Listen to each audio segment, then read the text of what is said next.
போக்குவரத்து ஊழியர்களை தொடர்ந்து அரசு ஊழியர்கள் ஆசிரியர்கள் கூட்டமைப்பான ஜாக்டோ ஜியோவும் பிப்ரவரி 26ஆம் தேதி முதல் காலவரையற்ற வேலை நிறுத்தம் அறிவித்துள்ளது. சென்னை திருவல்லிக்கேணியில் உள்ள அலுவலகத்தில் ஜாக்டோ ஜியோ அமைப்பின் ஒருங்கிணைப்பாளர்கள் கூட்டம் நடைபெற்றது. பின்னர் செய்தியாளர்களிடம் பேசிய அந்த அமைப்பின் ஒருங்கிணைப்பாளர் மாயவன், தங்களின் கோரிக்கைகளை நிறைவேற்ற கோரி பிரச்சார இயக்கம், சாலை மறியல், அரசியல் கட்சி தலைவர்களுடன் சந்திப்பு, வேலை நிறுத்த ஆயத்த போராட்டம், பிப்ரவரி 15ஆம் தேதி ஒருநாள் அடையாள வேலை நிறுத்தம், பிப்ரவரி 26ஆம் தேதி முதல் காலவரையற்ற வேலை நிறுத்தம் என 6 கட்ட போராட்டம் நடைபெறும் என தெரிவித்தார். 10 அம்ச கோரிக்கைகள் தொடர்பாக அரசு தங்களை அழைத்து பேசாவிட்டால் பிப்ரவரி 26ஆம் தேதி முதல் நடைபெறும் காலவரையற்ற வேலை நிறுத்தத்தில் தமிழகம் முழுவதும் 10 லட்சம் அரசு ஊழியர்கள் கலந்து கொள்வார்கள் என மாயவன் தெரிவித்தார். இன்னும் காலம் தாழ்த்தாமல் உடனடியாக நிறைவேற்ற வேண்டும் என்று வற்புறுத்துவதற்காக 30/1/2024 அன்று நாங்கள் மாவட்ட தலைநகரங்களிலே மறியல் போராட்டத்தை நடத்துகின்றோம். அந்த மறியல் போராட்டம் நடத்தி முடித்த பிறகு 5/2/2024 முதல் 9/2/2024 வரை அரசியல் கட்சி தலைவர்களை நாங்கள் சந்திக்கிறோம். அதற்கு பிறகு 10/2/2024 பிப்ரவரி மாதம் 10ஆம் தேதி வேலைநிறுத்த ஆயத்த மாநாட்டை ஒவ்வொரு மாவட்டத்திலும் நாங்கள் நடத்துகிறோம். அதற்கு பிறகு பிப்ரவரி மாதம் 15ஆம் தேதி ஒரு நாள் அடையாள வேலை நிறுத்தம். தமிழகமே ஸ்தம்பிக்கக்கூடிய வகையில் 10 லட்சம் ஆசிரியர்களும் அரசு ஊழியர்களும் அனைத்து பணியாளர்களும் அன்று அலுவலகத்திற்கு, பள்ளிகளுக்கு, ஆபீஸுக்கு எங்கும் செல்ல மாட்டார்கள். ஆகவே ஒரு முழு நாள் போராட்டம், வேலைநிறுத்த போராட்டத்தை பிப்ரவரி 15 நாங்கள் எடுக்கின்றோம்.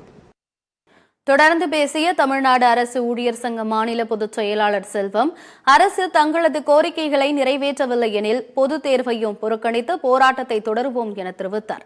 அரசு அழைத்து பேசவில்லை என்றால் போராட்டம் நிச்சயமாக தொடரும் என அவர் கூறினார். மார்ச் 1ஆம் தேதி 12ஆம் வகுப்பு பொதுத் தேர்வு தொடங்குது. நாங்கள் 26லிருந்து எங்களுடைய காலவரையற்ற வேலைநிறுத்த போராட்டத்தை நாங்கள் தொடங்குறோம். தேர்வு தொடங்குவதற்கு ஒரு 4 நாட்களுக்கு முன்பே எங்களுடைய காலவரையற்ற வேலைநிறுத்த போராட்டத்தை நாங்கள் அறிவிச்சிடறோம், தொடங்கிடுறோம். அப்படி என்றால் இந்த அரசாங்கம், அந்த அரசாங்கத்துக்கு தேர்வை தேர்வை நடத்தக்கூடிய பொறுப்பு அரசாங்கத்துக்கு இருக்கு. தேர்வை கருதித்தான் நாங்கள் 26ஆம் தேதியிலிருந்து ஒரு 4 தினங்களுக்கு முன்பிருந்து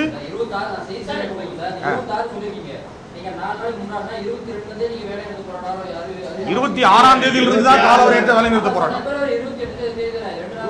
29, 26, 27, 28, 24 நாட்கள் இருக்கு. அரசாங்கம் அழைத்து பேசி அந்த எங்களுடைய நிலைப்பாடு தொடர்வோம், நிச்சயமாக தொடரும். தமிழக அரசு ஊழியர்களுக்கு திமுக கொடுத்த தேர்தல் வாக்குறுதிகளில் 99% வாக்குறுதிகளை அரசு நிறைவேற்றவில்லை என தொடக்க கல்வி ஆசிரியர் சங்கம் சார்பில் பேசிய மயில் தெரிவித்தார். தமிழ்நாட்டினுடைய முதலமைச்சர் அவர்கள் தேர்தல் காலத்தில், தேர்தல் கால வாக்குறுதியில், தேர்தல் பரப்புரையில் தமிழக அரசு, திமுக தலைமையிலான அரசு பதவியேற்றால், கழக அரசு பதவியேற்றால் தமிழ்நாட்டில் இருக்கக்கூடிய ஆசிரியர், அரசு ஊழியர் கோரிக்கைகளை தீர்த்து வைப்பேன் என்று வாக்குறுதி கொடுத்தார். ஆனால் அந்த வாக்குறுதி இதுவரை நிறைவேற்றப்படவில்லை. காணல் நீராக ஆகிக் கொண்டிருக்கக்கூடிய இந்த நேரத்தில் தமிழ்நாட்டினுடைய ஆசிரியர், அரசு ஊழியர் அமைப்பான ஜாக்டோ ஜியோ அமைப்பு பொறுமை இழந்த பிறகுதான் இந்த போராட்டத்தை அறிவித்திருக்கிறோம்.